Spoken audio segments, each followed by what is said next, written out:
Assalamualaikum warahmatullahi wabarakatuh. Kami dengan senang hati akan mempersembahkan informasi mengenai para janda inspiratif dari berbagai penjuru Nusantara.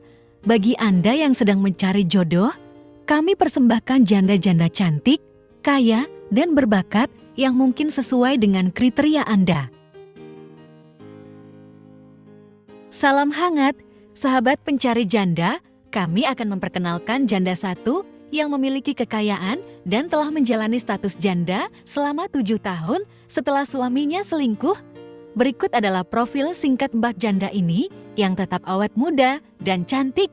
Silakan simak CV dan pesan-pesan dari kakak janda.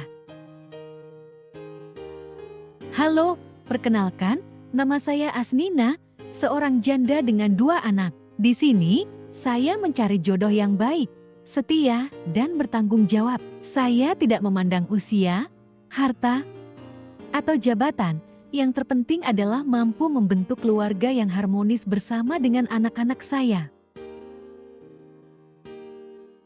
Saya sudah memiliki rumah sendiri sebagai tempat tinggal bagi kita dan nantinya anak-anak. Saya juga memiliki mobil yang cukup besar untuk menampung seluruh keluarga agar nyaman saat bepergian. Harapan saya setelah menikah adalah hidup bahagia dalam kebersamaan yang harmonis.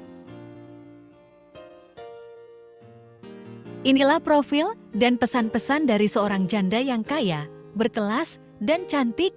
Jika Anda tertarik untuk menikahinya, tulis nomor WhatsApp Anda di kolom komentar agar kakaknya bisa memilih dan menemukan jodohnya yang baik. Semoga Allah mengabulkan permohonan kita. Wassalamualaikum warahmatullahi wabarakatuh.